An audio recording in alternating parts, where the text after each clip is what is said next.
Deus confrontador, Deus resgatador, nosso tema para o livro do profeta Isaías, no Velho Testamento. Temos sido abençoados por este livro e vamos continuar sendo abençoados por este livro extenso, profundo e tão esclarecedor. Hoje vamos focar em Isaías capítulo 25. Profeta Isaías, no Velho Testamento, capítulo 25, do verso 1 ao verso 12, e para nos ajudar a completar melhor o pensamento, vamos avançar também no capítulo 26, de 1 a 4, mas focando em 25, de 1 a 12. E antes, o verso que temos destacado como um representante maior deste livro. Certamente poderíamos olhar outros, mas este é crucial. Está no capítulo 55, verso 6. Vamos dizê-lo juntos, então? Busquem o Senhor enquanto é possível achá-lo. Clamem por ele enquanto está perto. Eis a grande advertência e chamada do profeta Isaías. Os sábios ouvem este verso. Os sábios ouvem este verso. Clamem enquanto está perto. Agora Isaías então 25, de 1 a 12, vamos ler a palavra de Deus, vamos ouvir a palavra de Deus, vamos receber a palavra de Deus, vamos ser edificados pela palavra de Deus. Que cada um aqui e toda a igreja seja edificada nesta manhã. Ouçamos a palavra. Diz assim o profeta: Senhor, Tu és o meu Deus, eu te exaltarei e louvarei o teu nome, pois com grande perfeição tens feito maravilhas, coisas há muito planejadas. Fizeste da cidade um monte de entulho, da cidade fortificada uma ruína, da cidadela dos estrangeiros uma cidade inexistente, que jamais será reconstruída. Por isso, um povo forte te honrará, a cidade das nações cruéis te temerá. Tu tens sido refúgio para os pobres, refúgio para o necessitado em sua aflição, abrigo contra a tempestade e sombra contra o calor, quando o sopro dos cruéis é como tempestade contra um muro e como o calor do deserto. Tu silencias o bramido dos estrangeiros, assim como diminui o calor com a sombra de uma nuvem, assim a canção dos temíveis é emudecida. Neste monte o Senhor dos exércitos preparará um farto banquete para todos os povos, um banquete de vinho envelhecido, com carnes suculentas e o melhor vinho.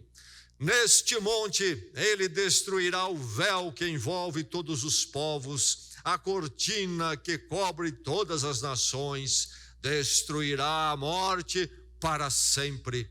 O soberano, o Senhor, enxugará as lágrimas de todo o rosto e retirará de toda a terra a zombaria do seu povo. Foi o Senhor quem o disse.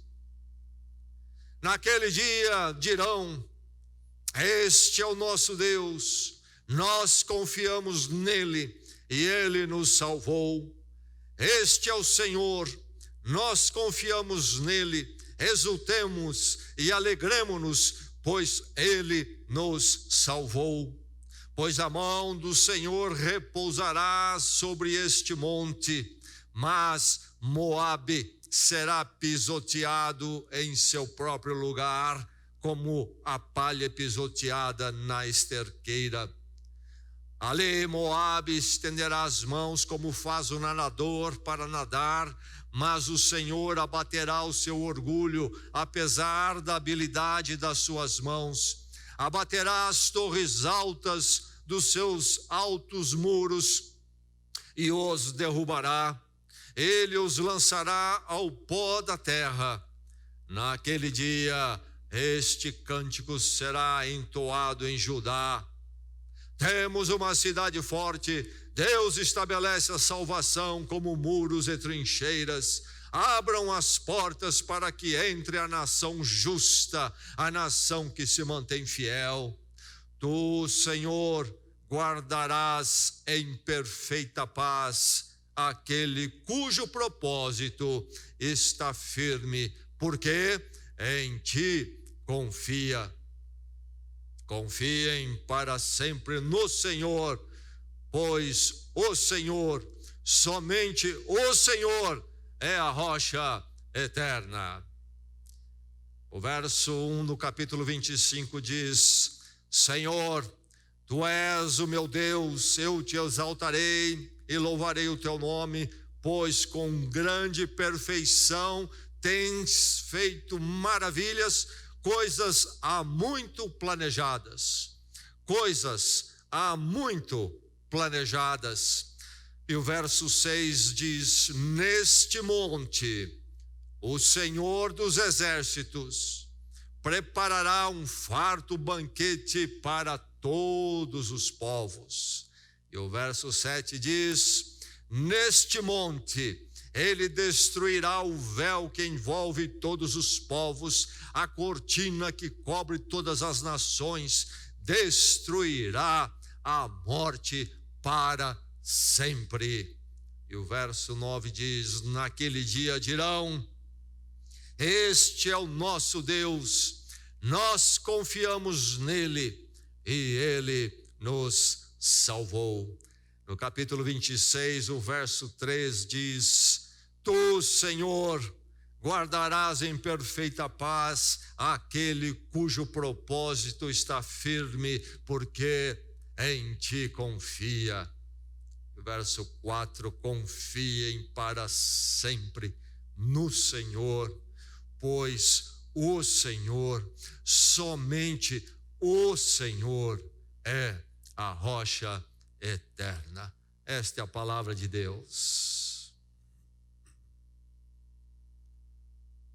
Um livro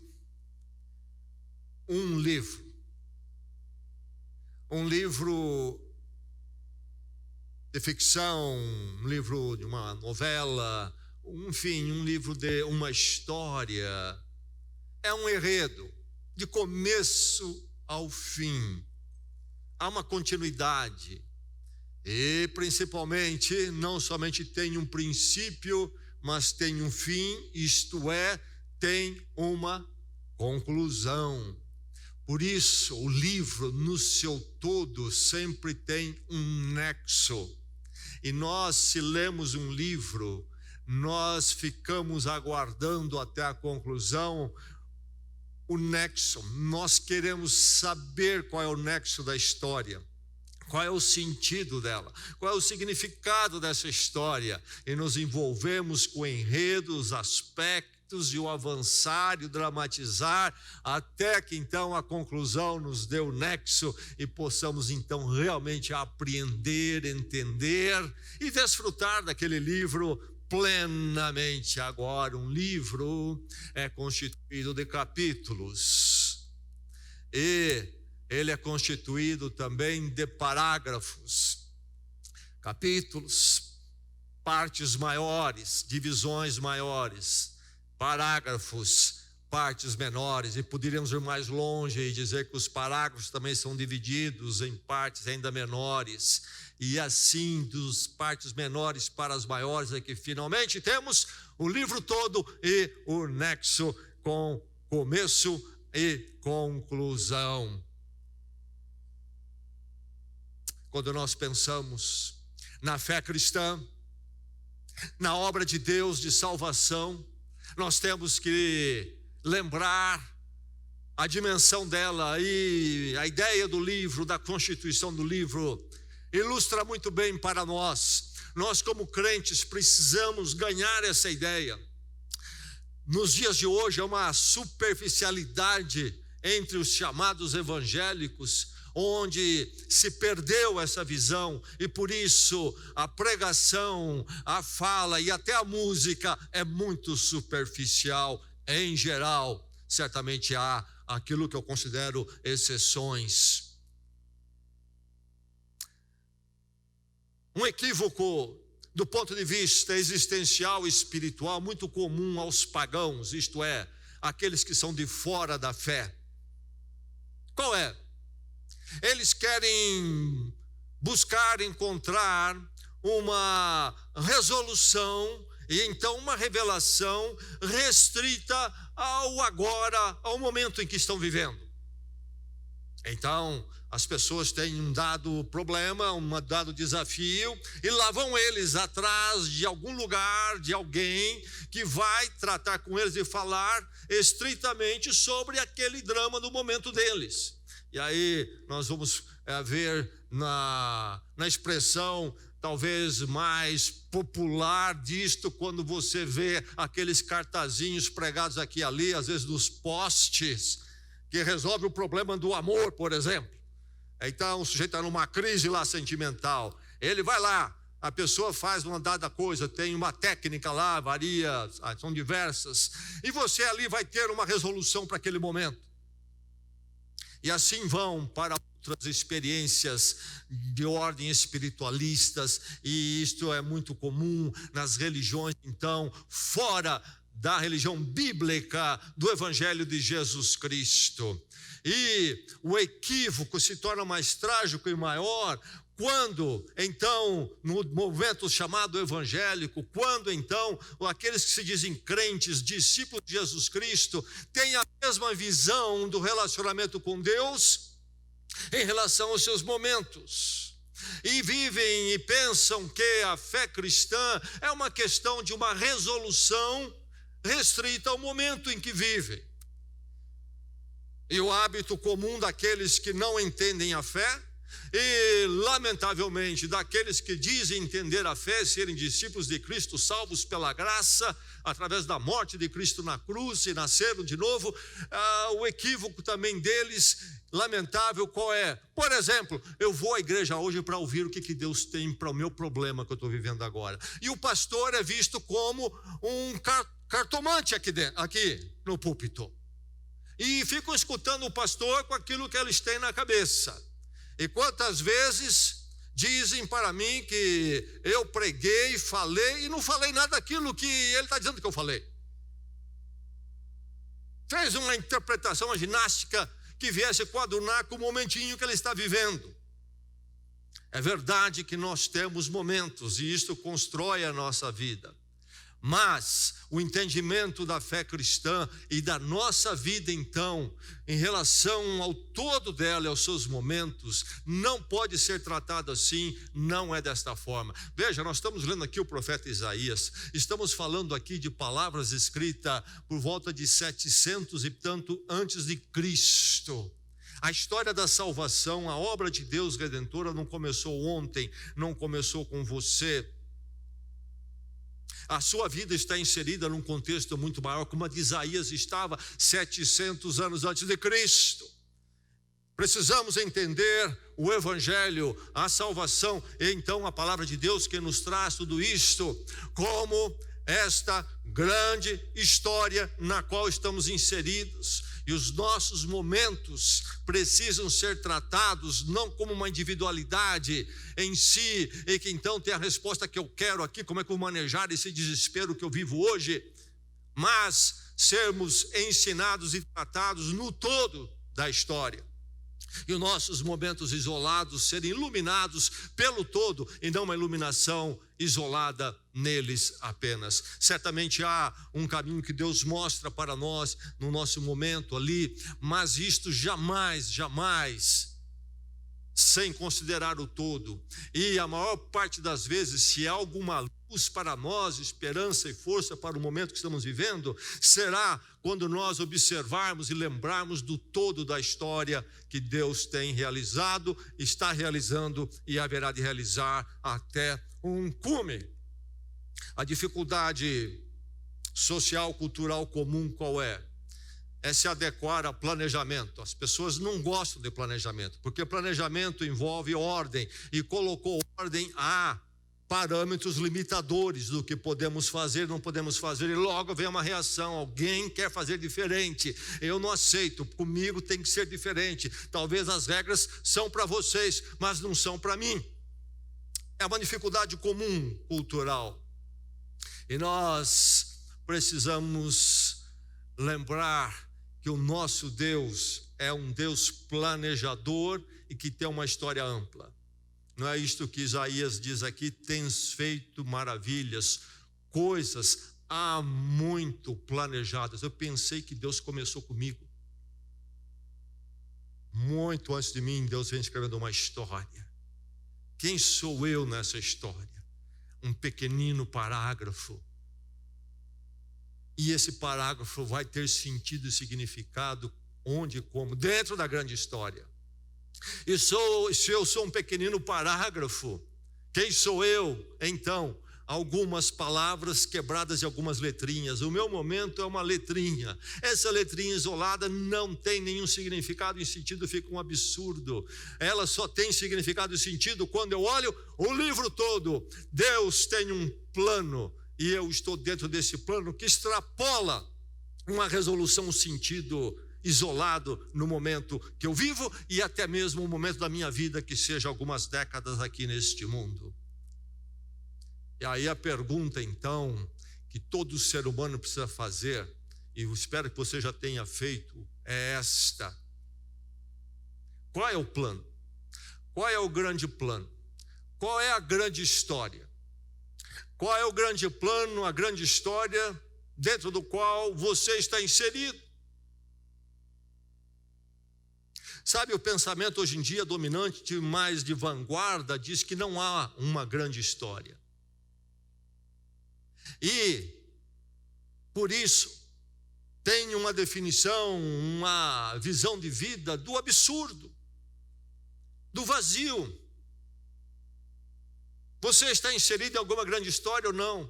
A sua vida, como um parágrafo, e os momentos da sua vida, como letras e palavras, não tem nenhum sentido a não ser que a sua história breve, esta pequena cláusula de narrativa, esteja inserida numa história muito maior. É aí que vem a maravilha desse texto de Isaías, dizendo que há uma história maior. Tens feito maravilhas, Senhor. Há coisas muito planejadas. Muito antes de eu nascer, Deus já estava em ação num grande plano, numa grande história. E eu chego a este mundo com essa história correndo, e pela graça de Deus em Cristo, sou chamado para essa história. E a minha história que em si, os meus momentos isolados em si, que seriam sem significado, sem um sentido, sem um nexo, ganha um significado e sentido quando eu sou incluído com tudo que eu sou e vivo na grande história de Deus. É isto que Isaías está nos falando aqui. Ele olha o passado, ele olha o presente dele, muito antes do nosso, e ele olha para a frente. Ah, o Senhor tem planejado, o Senhor tem planejado. Então, Deus planeja. É esse planejador louvado aqui, neste salmo de Isaías. Isaías tem diversos salmos, ele é um salmista também, ainda que os salmos dele não estejam no livro dos salmos. No livro dele há estes salmos, estes cânticos de louvor e adoração. Meu irmão, minha irmã, meu amigo aqui, minha amiga aqui nesta manhã, as coisas não estão entregues a si mesmas. O mal está presente no mundo, mas acima do mal presente, há um Deus eterno que tem planejado, e Ele tem então esperança e uma história de salvação. E nesta manhã que eu e você, cada um aqui, esta igreja aqui, louve a Deus por planejar. Que nós possamos enxergar a grandeza disso, e a grandeza de um Deus que planeja, e dentro de nós, e aqui, surge um louvor a esse Deus que planeja. Não um Deus que está entregue ao acaso, que ele vai ver como é que fica para ver como é que faz, mas um Deus que tem o controle e tem um plano que Ele está realizando maravilhoso. Você tem louvado ao Deus que planeja, você tem visto essa grandeza de Deus e da obra dEle, e que chega na sua vida, a sua vida em Cristo, e você, ao ver tudo isto, tem feito como Isaías, o profeta, e louvado ao Senhor. Ou não, se não, que nesta manhã você possa fazer e colocar isso na sua vida, que isto vai mudar toda a sua forma de ver cada dia. E você que já faz, que você possa ser fortificado nisso e levado a um patamar ainda mais alto. Mas enfim, que Deus aqui seja sempre louvado por ser esse Deus tremendo que planeja uma história maravilhosa e perfeita, conforme Isaías diz aqui em 25, 1 e 2, maravilhosa e perfeita. Deus que planeja, veja só esta execução que é feita com soberania. O texto diz: tens feito. Não é que Deus apenas planeja, é que Deus também executa. Às vezes as pessoas têm até planos, mas não executam, nunca realizam, fica só naquela teoria, nunca realizam os seus sonhos, os seus planos, aquilo que tem que fazer. Mas não é assim com o nosso Senhor. Diz Isaías que Deus tem planejado, mas Ele também tem feito, é-nos dito no verso 1. E Deus então é esse que prevalece na história. Deus cria o universo, cria tudo e cria o ser humano à sua imagem e semelhança. Tudo uma expressão da glória de Deus. Toda a criação fala da glória dele, mas o ser humano em particular é aquele criado à imagem e semelhança de Deus, que haveria de expressar com seu próprio ser, em termos de pensamento e consciência, a grandeza de Deus. Mas esta expressão da criação que glorifica a Deus foi manchada porque o pecado entrou. A queda humana aconteceu, rompeu com Deus, fracassou moralmente, ficou manchada. E agora então o plano de Deus fracassou de forma nenhuma, porque quando em Gênesis é narrado que o ser humano caiu, ali já é dito que Deus inicia um plano de redenção. Então nós vemos acontecendo na história aquilo que José, o grande personagem José, no livro de Gênesis, diz no capítulo 50, verso 20, José teve aquela experiência muito difícil, momentos que ele olhava e dizia qual é o sentido disso, possivelmente. Mas depois de passado e ele visto tudo que Deus fez, e os momentos difíceis dele foram provocados particularmente pela ação dos seus irmãos, que não tinham nenhuma apreciação por ele. O que é que ele diz ao fim da vida para os seus irmãos? Aquilo que vocês intencionaram para o mal, Deus usou para o bem. Deus criou o ser humano para a sua glória e o seu louvor, e é aí que o ser humano encontra o significado e sentido da sua vida. Mas o pecado, a intervenção do mal, roubou tudo isto. Deus perdeu, Deus ficou perdido. Não, Deus entra com a redenção. Mesmo quando o mal age, Deus tem o poder de pegar aquilo e criar algo ali que ainda o glorifica mais. Não que Deus precisa do mal, mas a intervenção do mal, Deus não perde o controle. E Deus então diz lá em Gênesis já que a redenção haveria de vir. E atravessamos os séculos, passa pelo profeta Isaías, e vamos chegar mais tarde, séculos depois, em Jesus Cristo. A redenção prometida é realizada e agora a porta está aberta depois da morte de Jesus Cristo para o momento e a conclusão final, quando Deus haverá de fechar a história, completando a sua obra de redenção. Então a criação, o pecado e a redenção, e esta redenção que fala dessa graça de Deus, Deus que ama pecadores que nada querem com ele. Deus é glorificado ainda de uma forma mais maravilhosa nisso, porque não somente Ele criou, mas Ele redime aquele que é detestável diante dele. Que Deus maravilhoso, que amor, que graça. Então, esse Deus que executa com soberania, planeja e executa, tens feito aquilo que planejou de forma maravilhosa, mas ele prevalece então. Nada faz Deus perder o controle do seu plano, do seu objetivo. E aquilo que ele faz, Isaías define simplesmente como maravilhoso. E o que mais? Ele diz no verso 1 e 2, perfeito. Maravilhoso plano e execução, perfeito plano e execução, isto é sublime, simplesmente sublime. Louve ao Deus que planeja, esse que executa com soberania, mas então também o Deus que julga o impenitente. Julga o impenitente. É interessante, surge aqui a questão da cidade. Que cidade é essa? Bem, de uma forma mais restrita, poderia se referir, nós sabemos aqui já do pano de fundo, por detrás de Isaías, o momento que ele viveu, a geopolítica, lá estava o grande império da Assíria, a capital Nínive, talvez seria essa cidade maligna que oprimia o povo de Deus, e era realmente um povo idólatra e maligno mesmo, cruel, conquistava com crueldade, mas esse império cai, surge o da Babilônia, que também vai oprimir o povo de Deus. Então seria a cidade da Babilônia, Nínive, Babilônia, seja qual for, qual é. Bem, pode falar dessas cidades menores, mas a verdade é que cidade aqui é algo maior, que é encontrado em expressões menores.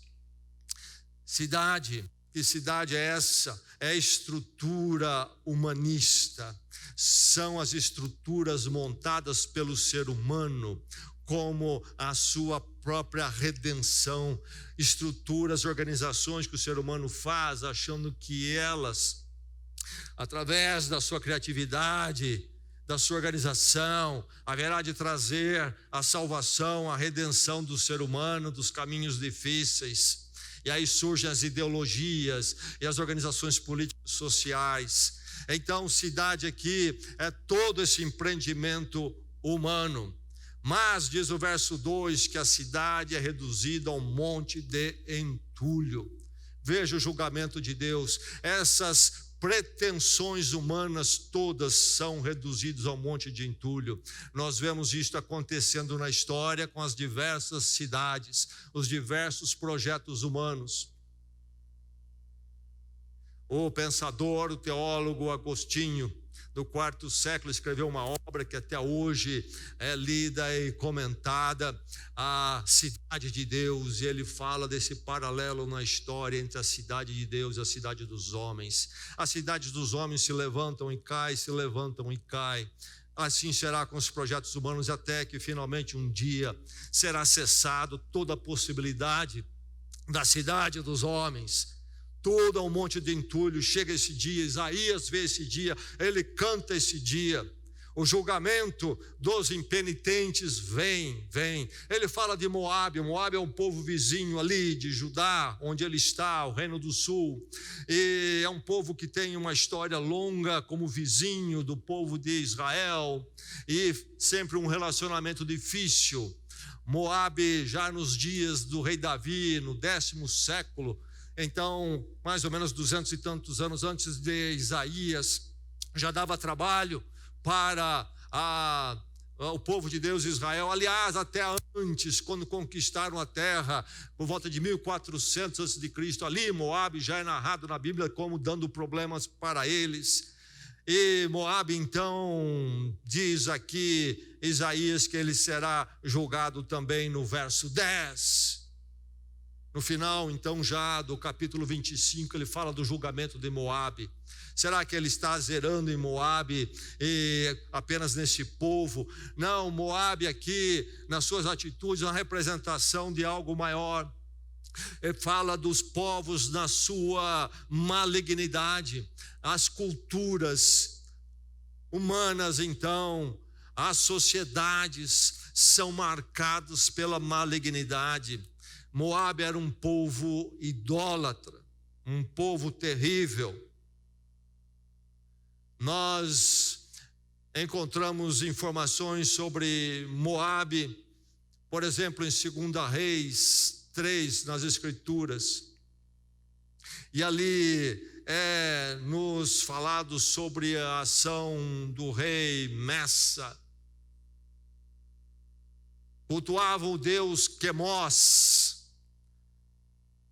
E quando lemos em 2 Reis, nós lemos que ele, inclusive, capítulo 3, 2 Reis, ele sacrificou o seu filho mais velho para então ver se o seu Deus dava a ele a vitória numa dada guerra e batalha com o povo de Israel. Veja que coisa terrível. Longe de Deus, as trevas descem, e descem de forma terrível. A sociedade ocidental teve uma boa influência pesada dos valores cristãos. Nunca foi cristã, mas teve uma influência grande. E aí muitas coisas que eram práticas comuns nas culturas foram eliminadas.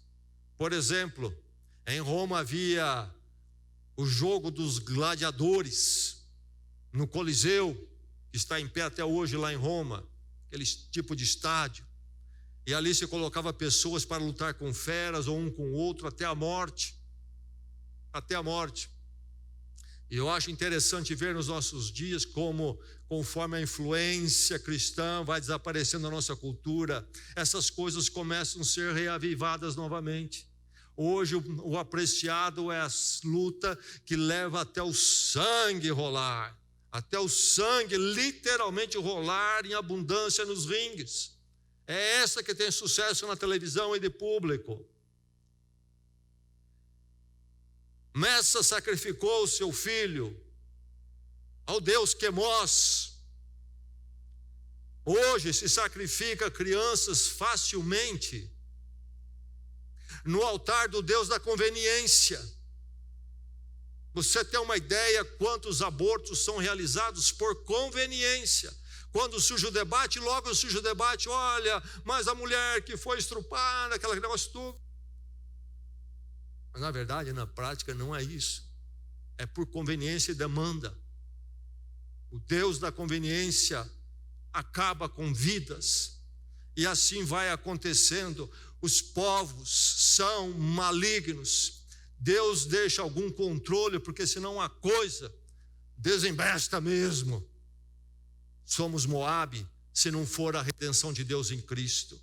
Nossa gente é Moabe. Mas diz aqui o verso 10, Moabe será pisoteado. Moabe será pisoteado.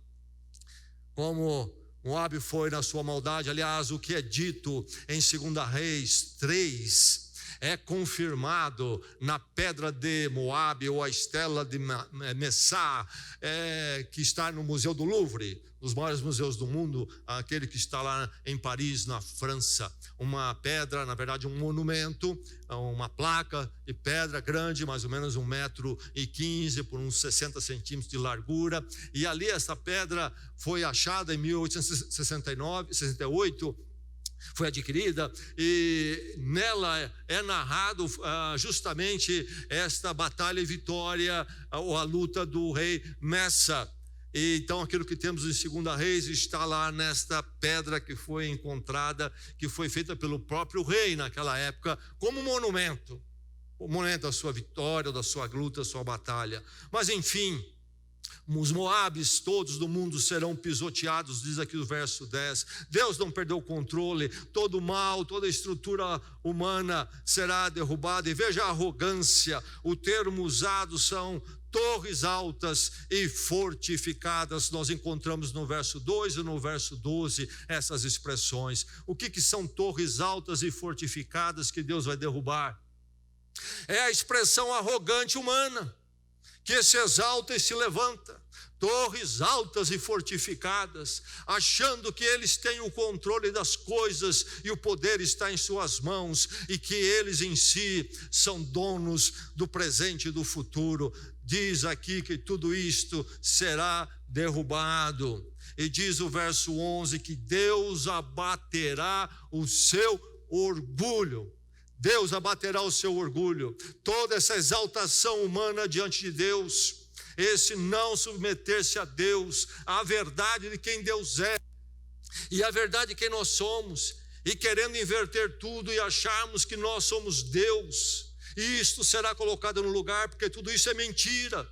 E Deus não coaduna com mentira. Esse levantar do ser humano, essas torres altas, tudo isso será abatido, esse orgulho será abatido, e a pena é rigorosa. Diz aqui o verso 10 e 11, diz aqui sobre isto, usando certos verbos: pisotear, abater, derrubar. Deus vai pisotear, vai abater, vai derrubar. Meu irmão, minha irmã, nós conhecemos um Deus de graça em Jesus Cristo, mas nunca confunda isso com um Deus indolente diante do mal.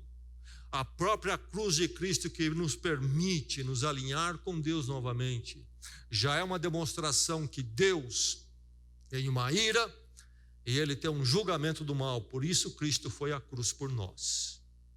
Mas Ele haverá de trazer esse julgamento. A arrogância humana, os moábios do mundo, as cidades do mundo, os projetos humanos, petulância diante de Deus, isso tudo será julgado de uma forma final. É o que Isaías está vendo à frente. Louve ao Deus que planeja, o Deus do julgamento. As coisas vão serem colocadas um dia no seu devido lugar, meu irmão. Não estão colocadas ainda hoje, na paciência e graça de Deus, chamando pecadores ao arrependimento. Ainda não, mas não é para sempre. Isaías vê isto, vê esse dia do julgamento dos impenitentes, mas esse Deus que planeja é o Deus também que redime e redimirá, tem redimido a muitos. É interessante que ele diz no verso 2: fizeste da cidade um monte de entulho. No verso 2, e no verso 3 ele diz: por isso um povo forte te honrará. É quando Deus quebranta a cidade, ao desejo de autonomia humana, de fazer seu próprio projeto à parte de Deus. É quando Deus joga isso no chão, é que então é possível o ser humano se voltar para Deus. Não é verdade? É enquanto Deus não arrebenta o orgulho, a arrogância humana na sua cidade, o ser humano não se volta para Deus. É quando ele faz isso, é que um povo então passa a honrá-lo individualmente. É verdade, em nossas vidas isso também. E aí Deus nos redime. Um povo forte te honrará. Os impenitentes que não ouvem o chamado de Deus caminham para o julgamento que Deus fará de todo impenitente, mas também a redenção do Senhor está acontecendo. Os redimidos, fala dos pobres e aflitos no verso 4, mas isso em contraposição ali ao que? Ao sopro dos cruéis. Quem são os pobres e aflitos? Primeiramente, não é necessariamente do ponto de vista econômico. Pode envolver isto, mas não é necessariamente isto. Está falando de pobres aflitos em contraposição aos cruéis, sopro dos cruéis, isto é, dos impenitentes, que não conhece o Senhor, que vive os caminhos malignos longe de Deus, buscando o seu próprio desejo, suas próprias ideias. E essa crueldade tem muitas formas. Hoje o ser humano quer desacreditar o que foi estabelecido na criação, por exemplo, de Deus, quando cria o ser humano e diz lá: homem, mulher os criou. Não, esqueça isso não existe. Isso aí pode ser borrado do jeito que nós quisermos, e tudo pode ficar tão cinzento que nós não sabemos mais nada sobre o que a pessoa é. E o próximo passo não sabemos nem mais o que é ser humano. Ser humano e pet é a mesma coisa. Vamos borrando tudo. E aí, quem se levantar, iluminado pela palavra, o que a palavra diz, chamado à sensatez da palavra, quem se levantar será censurado. A crueldade se manifesta de muitas formas. O caminho maligno diante de Deus se manifesta de muitas formas. E às vezes até aparentemente de forma elegante, muito intelectual, mas enfim, os pobres e aflitos, os aflitos, oprimidos deste mundo, diante da crueldade de um mundo maligno que caminha longe de Deus, os aflitos vão ter um novo dia, diz aqui o verso 4, e louvado seja Deus por isso. A redenção de muitos. Deus tem redimido muitos na história e continua redimindo. E como é grande a redenção de Deus. É grande porque primeiramente Ele me redimiu em Cristo. Que maravilha, que milagre. Eu, Gessé, ter sido redimido. Só a graça de Deus mesmo. Para tratar e vencer e derrubar um coração igual ao meu. Grande em mim. Mas grande também em extensão, porque em muitos outros a mesma redenção chega. A redenção de muitos. O Deus que planeja, louve ao seu Deus, meu irmão, minha irmã, louve, porque é um Deus que planeja, executando, julgando, redimindo, é o Deus da vitória definitiva, é o que Isaías vê. Isaías diz, a mão do Senhor repousará neste monte, verso 10. A mão do Senhor repousará neste monte, e ele fala novamente sobre isso, no mesmo capítulo. Do que ele está falando? Um novo governo. Um governo que será do Senhor sobre o ser humano, sobre um novo dia, um novo governo para o período de redenção, quando então o julgamento já terá sido executado, o mal, maligno, cruel, impenitente já terá sido eliminado, e Deus então, e com aqueles que Ele redime, surgirá um governo. Aquele anseio que nós temos ali finalmente será estabelecido e será maravilhoso. Neste monte, que monte é esse? É o Monte Sião. E você lê às vezes na Bíblia sobre o Monte Sião. Qual é a importância do Monte Sião? Que Monte Sião estava em Jerusalém. Então falar do Monte Sião é como falar de Jerusalém. Mas qual a importância de Jerusalém? É que ali estava o templo, onde então Deus manifestava a sua presença num quarto mais íntimo daquele templo em Jerusalém. Então falar do Monte Sião é falar de Jerusalém, falar de Monte Sião em Jerusalém é falar do templo, e falar do Monte Sião, falar de Jerusalém, falar do templo é falar da presença de Deus entre os pecadores deste mundo. Mas agora fala de um tempo novo, e aqui certamente não é a Jerusalém terrestre, mas a celestial. Falando dos últimos tempos, o termo técnico em teologia, você já ouviu, é o termo escatologia, as últimas coisas. O livro de Isaías, então, é muito escatológico, sobre as últimas coisas. Mas falando das últimas coisas, olhando a Bíblia, nós não encontramos uma sistematização rigorosa. E aí os teólogos, pensadores, cristãos tentam buscar a sistematização.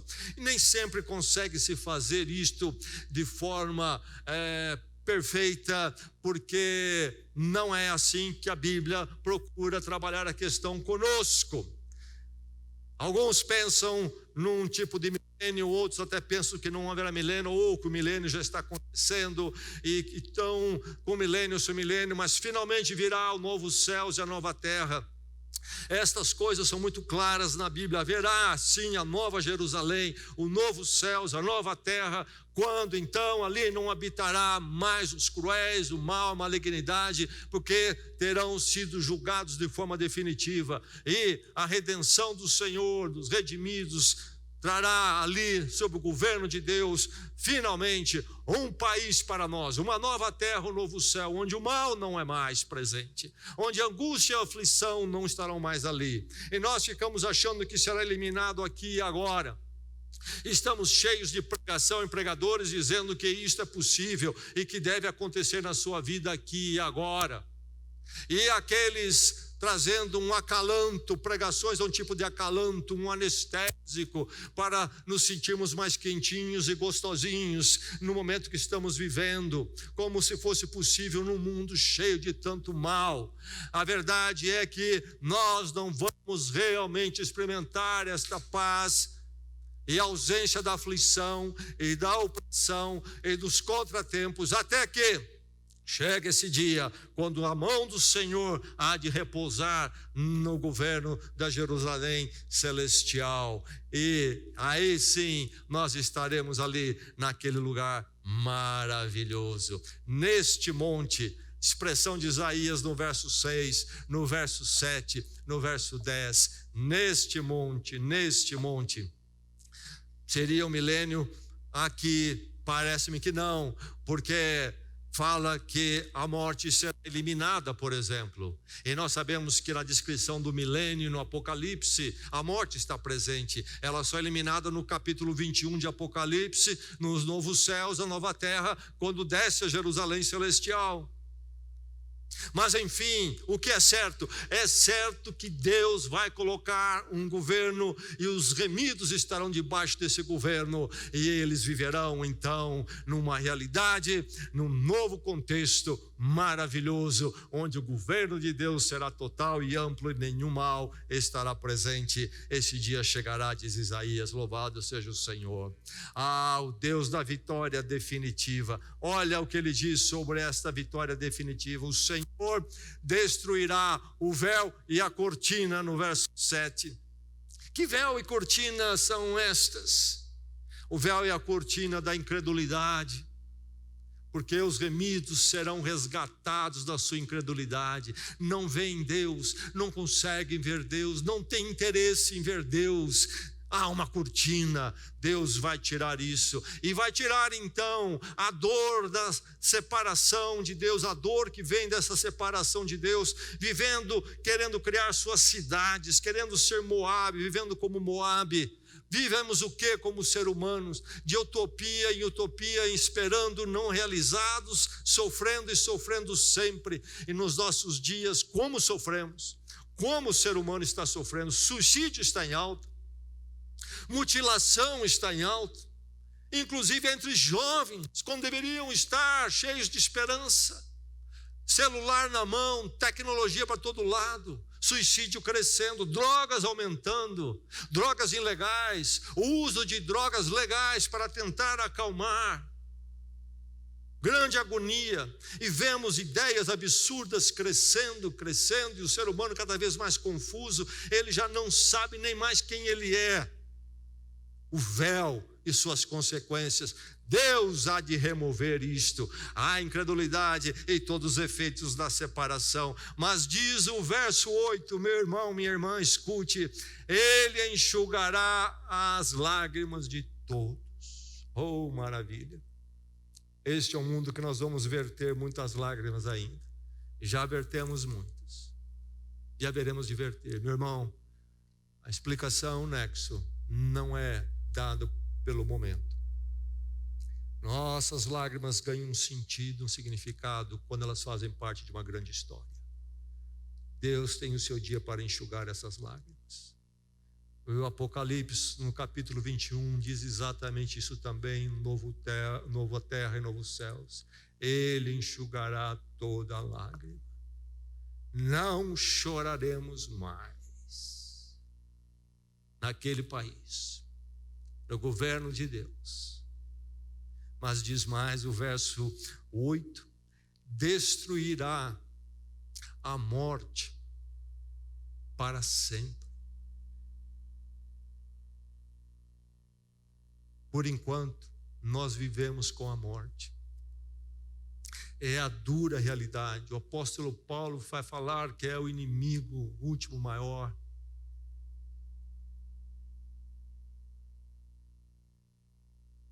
Que é que estraga em grande parte a vida, a nossa existência? A morte. Quem pode lidar com ela? Ela sempre vence. Conseguimos remediar daqui e dali um pouco mais, mas no final das contas sabemos que a batalha é perdida. E nos nossos dias é interessante ver que pelos anestésicos e a conversa que existe, a morte tem sido afastada do nosso cotidiano. E quando ela acontece, é como se veio algo que jamais vimos antes e que jamais esperávamos. Sim, quando vem ela é dura, mas eu estou falando de que além dessa dureza, vem como, não podia acontecer, essa pessoa nunca ia morrer. E crentes assim, inclusive nessa maior parte de pregação e músicas por aí, não há nenhuma música sobre o céu, já percebeu? O pessoal não canta sobre o céu. E diz inclusive que se você for naquela igreja, etc, você não morre, cura tudo. E eu fico pensando o que é que eles cantam quando alguém morre naquela igreja, porque não tem cântico do céu. Mas a verdade é que Deus destruirá a morte para sempre naquele dia.